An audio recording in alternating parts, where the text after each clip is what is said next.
in this topic we are going to talk about PID tuning.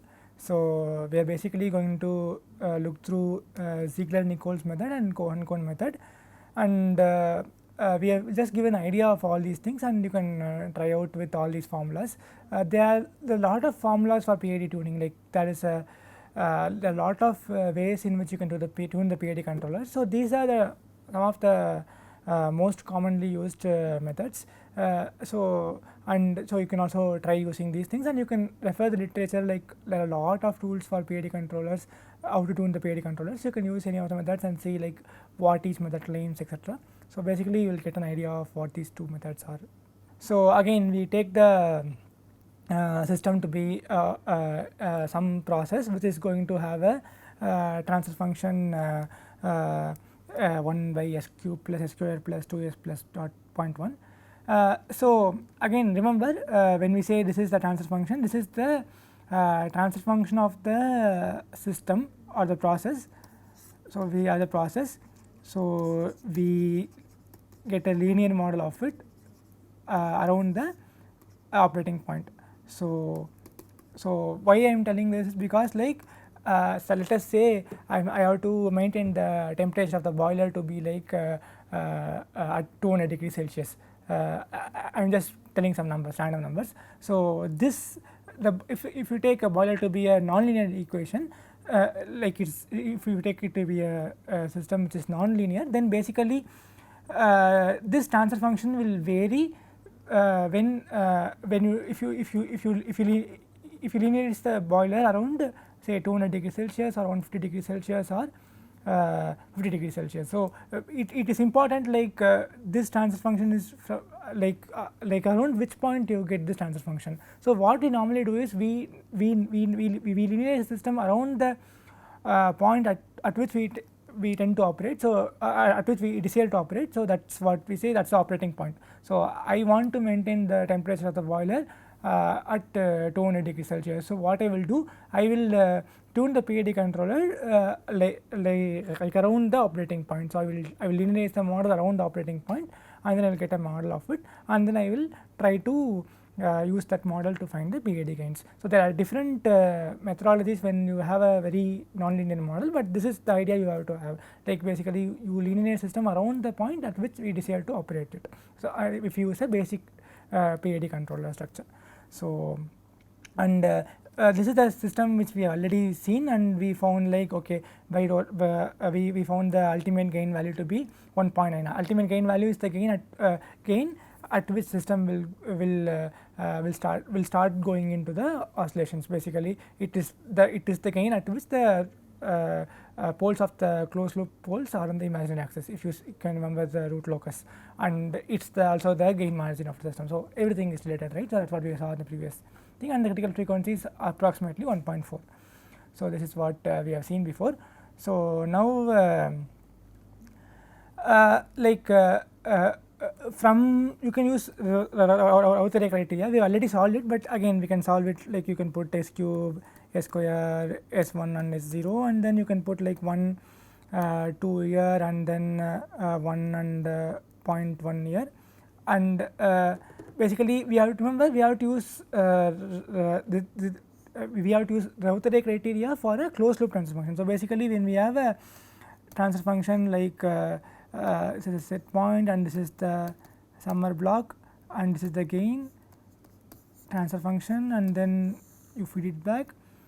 Basically what you have is closed loop transfer function is nothing but k by this is g of s. So basically s cube plus s square plus 2s plus 0.1 plus k. That's what we already saw in the previous lecture, this one, but still again we are writing it down so that this becomes 1 by kp. And we also saw that when this will become 0, it's becoming like you have like 2 minus 0.1 plus k by 1. So that is when this will become equal to 0, and this we say like if this is positive, this doesn't care. So basically we can take like k equal to from this, if you equate this to 0, we get k equal to 1.9. So this is the ultimate gain value from Rauter criteria.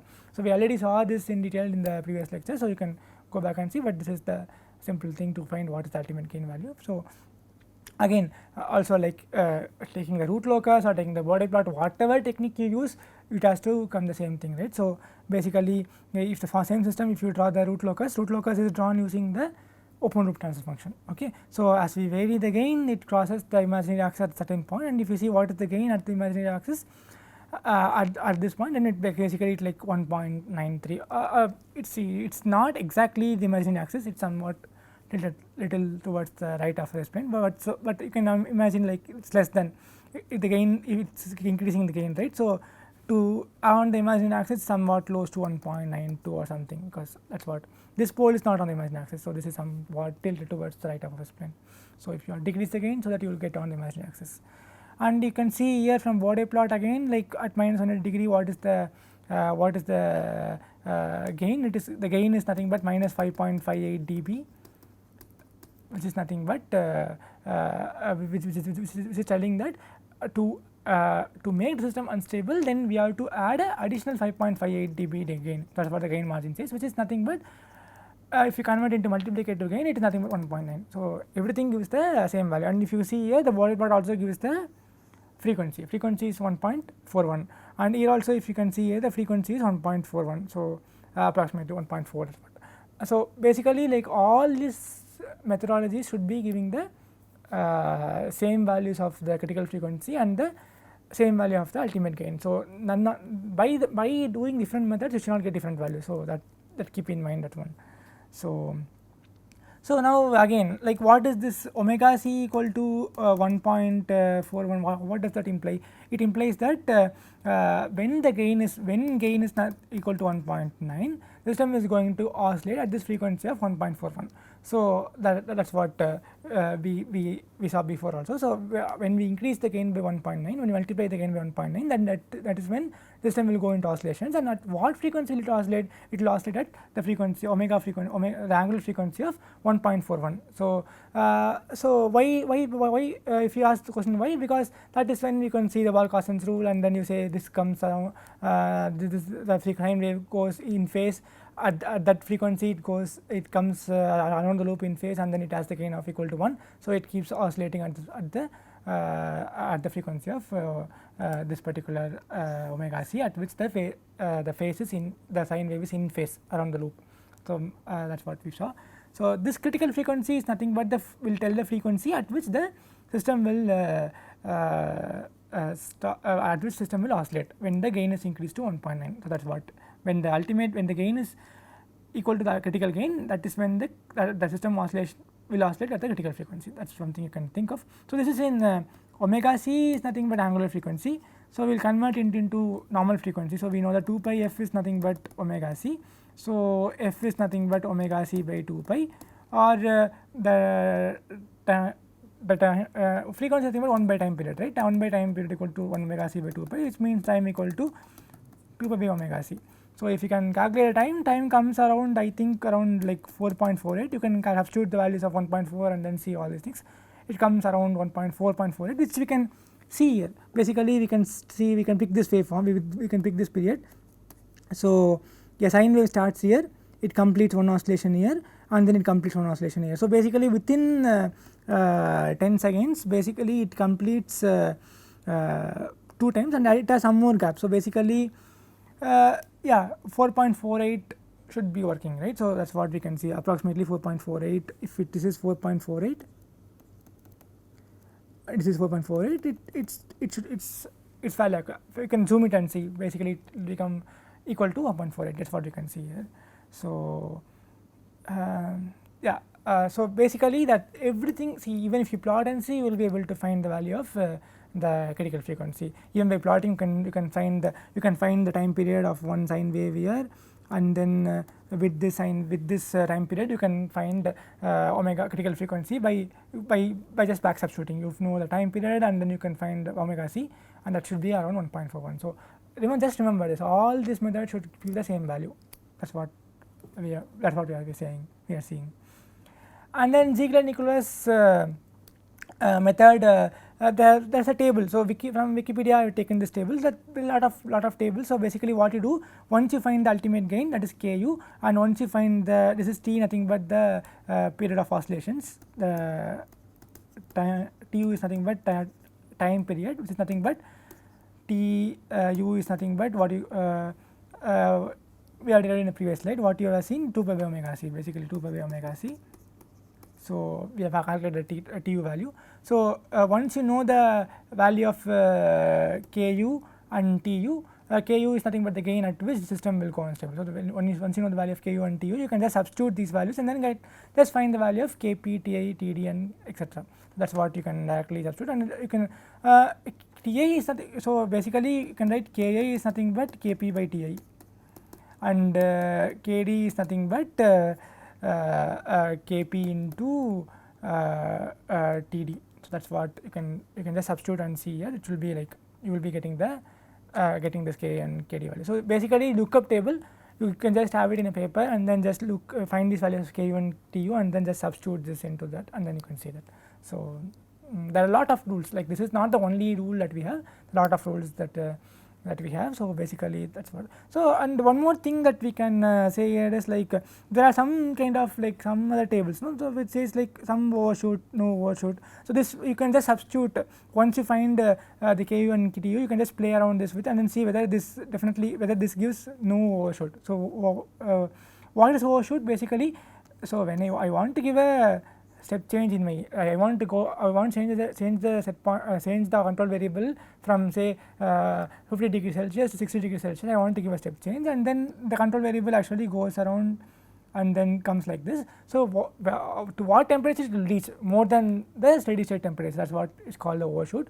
So one way to visualize this overshoot, why it is important is, suppose you have a tank, okay, and then you want to change the level from 50% to 80% of tank level. Now you are interested to ask like if it has a overshoot, whether the tank will like whether the water will flow out of the tank or not. So basically if you have a tank something like I will just use this. So if you have a tank it is having like 50%. So you want to give a step change from 50% to say 80%. Just we will take that. So you want to see whether the level will go outside of the tank level or not. So if it goes out, what happens? If it crosses under 100%, what happens? The water will flow out of the tank, right, which is not desirable. So overshoot is kind of like, you can think like overshoot, why it is important in such sense. And so this, when you don't want to overshoot, basically you can use this particular formula. You can check this and simulate and see what happens. So all that you have to calculate is ku and tu, and you can use different methods for ku and tu. You can use Raoult array, you can use root locus, you can use Bode plot. So everything works, everything should give the same value, and then you find these values and then you substitute, you use this any of these formulas, whatever you desire, or not. This is not the only set you have. You have a lot of rules available. You can do the literature survey and then you can find it out, and then you can substitute and then see what happens. And this classic PID is another thing that is like mostly people why it is like interesting is because what it says is like I will have a decay ratio of 1/4. So if you have a something like this and then settling like this, but what it basically says is if you see this amplitude and this amplitude, say you call it as a A and you call it as a B, then what it says is B will be nothing but it will be like 1/4 of the A. That is what it says. So that is what 1/4 every time it decreases by 1/4 value, 1/4 4 times it decreases basically. So A will be 4 times bigger than the B. That is what it says. So this is another way of tuning. So all these things are for different. All these things are like some formulas for some objective. So there are a lot of ways you can get this gains of PID controller. So you can just play around with all these things and then you can try it for yourself. For illustration, we have just taken a simple PI controller. Basically we have used this particular formula, and then this is what the output we got, and then this is the response we got. So this is just for illustration. You can just try with yourself and with something, and then you can verify how each things behave. That's what.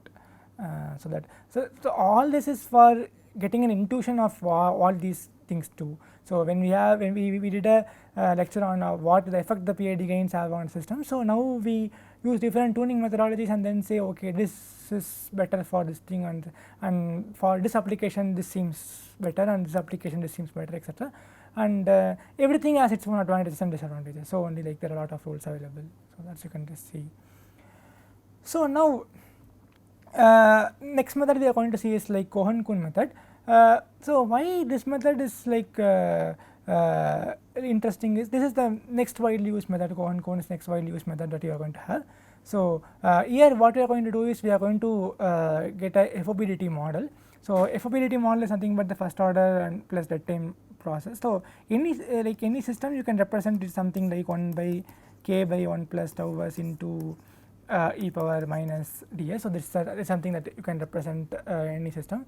So let us say like you have been given a plant, and let us say you are having say boiler. We will take the boiler as example again. So let us say I am giving you a system. I am giving you a system. I ask you to tune the PID controller for it. So what is that you are going to do? We may not actually from first principle start deriving all the things, write the heat equations and then energy balance equations, energy conservation, etc., and finally derive. That is one way of doing this. The another thing is like I have a system, I have it now. Like can I do something quickly to tune the PID controller? And because like for my first method of deriving from first principles is using approximations, and then even that is not a very great methodology because that also uses some approximation. So why don't I just use the system I have and then I play with it? So that's what I can do. So what I'm going to do is basically I wanted to maintain the set point to be like around 80 degrees Celsius. So what I'm going to do is I'm going to give a step change around like close to 80 degrees Celsius. Okay, so what I'm basically doing, I'm using the g of s. I am giving a step change. I am giving a step change in the inflow, like the manipulated variable. So I am giving a step change in the manipulated variable of g of s, and then see how the output changes. For example, if it is a boiler or something, what I'm going to do, I'm going to just put more fuel to it, so that I'm giving a step change in the fuel, and then I'm going to see how it is going to, how the temperature is going to vary. So this is going to vary something like this. So and now with this can I get a model? So my objective is to do this experiment to get a model. So basically to get some coefficients and then use this coefficient or model to get some PID values, so some Kp, Ki, Kd values. So that's what it's happening here. So this is the Cohen-Kuhn method. So we will try to see for the same system, for a system like this, what is the like let us say like this is what I have got the response. So basically what I have done, I have given a step change in the manipulated variable at time equal to 0, and this is what I have got as a response. So basically this is how my output is going to vary. So what are the values I am going to get from this, and how I am going to use these values for getting the controller's parameters. That is what I want to see here. So now here, if you can see here, basically I will just read all things here so that it will become easy for explaining. So I have given a step change in the manipulated variable. So this is what I am giving a step change in the manipulated variable, and now what happens? This is u, okay, and what happens? My output is going to change like this, okay. So it's going to go to like this. So it's something we can see, and first thing what I am going to see is, see this actually looks like it starts after some time, right? But actually maybe actually it started here, but it was not growing so fast. So this is one thing I see, and then I can visualize this as something like it's a first order response. I can visualize this as a first order response. See, I will say this is a first order response which is starting after certain time. So this I will call as a dead time. So I can consider this as a first order response with a dead time. So that's what I can think like this. So actually this is not a first order with the dead time. Basically this has started increasing here itself, but it is slow enough, and then after a while it starts behaving like a first order system. But I will, for everything is an approximation. Here also I am just approximating things, and then what I am going to do is I am going to just take this as a dead time and then a first order system. So it's basically like the first order system responds something like this, and I am just shifting it. I am delaying it by time, by a dead time. That's what I am visualizing this like this, and then I am going to find what is the first order dead time process model. So basically what it means, I am having first order model which is actually having a delay of d seconds, the ds. So this is what the dead time is about. This is the dead time basically. D is the dead time. So now what is the way I can look at? I can what I basically do is I will draw a slope basically maximum in this line, what is the maximum slope I can draw. So basically I can draw something like this. So in this time I can just draw something like this slope, and that point at which it intersects the x-axis, that distance, that time, what time it intersects the x-axis, that time I call as dead time. So I can do this as a t, and then what I can do from first, since it's a first order, I assume this is a first order response. What I can do, I can tell like at 63.2%, right, at or 0.623 of the total value. So if here it is 2, so at some value around 2 into 0.632, which is like 1.2 something. So here somewhere around, this is what is the time that is there, that is the time constant, right. So that time constant I measure after the dead time.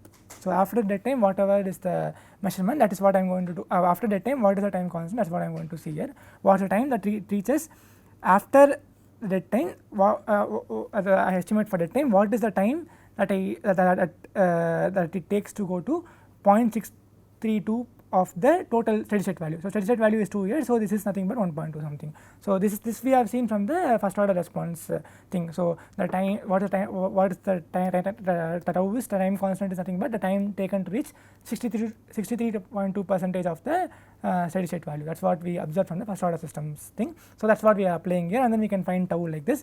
And what is the gain? Gain is nothing but for step change in the input. So this change is u is 1, I increase by 1. What is the final change I get here? So basically let us call it as delta y, and let us call it delta u. So if I give a delta u change, how much change that delta y has happened in steady state conditions. So steady state conditions is like this here. So if I give a step change, if it has become 2, so basically it means for u delta u equal to 1, for a unit step change I am getting delta y equal to 2. So gain is nothing but 2.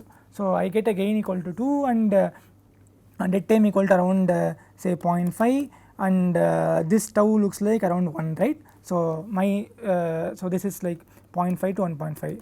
So this is like tau is 1. So basically this particular system is nothing but approximately 2 by 1 plus s e power minus 0.5 s. So this is how we get the various values of dead time, time constant, and gain. So gain is the delta y by delta u input, like how much fuel I added, that is the input, that I changed the fuel, that is delta u, that is the input.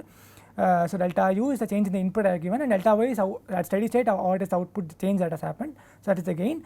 Delta y by delta u is the gain, and then d is nothing but if you draw a slope where it intersects, that's what the dead time. After what time it started responding, that's what basically it means. And then tau is nothing but after this dead time, to reach 63.2% of the final y value, that's what is the time it takes, that's what the tau is nothing but. So this is how we can find the FOPDT of the system, and that's what basically is given here. Maybe you can go through this, and then once we have the value of k, tau, and td is nothing but dead time, we can use this table to find the values of kp, pa, and pid, kp, ka, and kd. So that's what we can do it here, and so this is nothing but so ka is nothing but kp by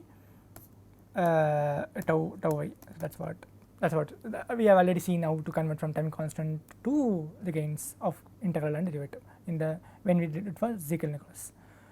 So yeah, that is what. So you can try this Cohen, and then you can see how it works, how it performs. So it's just some play with values, and take some system transfer function, plot the graph, and then take the FOPDT, and then see what happens, etc. And then if you are interested, there are a lot more concepts in PID controller, even in industries. Like when we use if you go to the actual plant, like there are a lot more practical constraints in implementing a PID controller, and something is called bumpless transfer. What is bumpless transfer, and what is the integral windup? So we have integration. If you have a PI controller, it has an integration in it, and what happens when this integrate, this goes to a very high value, and like you can just read through all these things. These are all like some interesting things you can just read through, which we are not covering, but just some it's all available in the internet. You can just go through this, what is a bumpless transfer and what is integral windup, etc.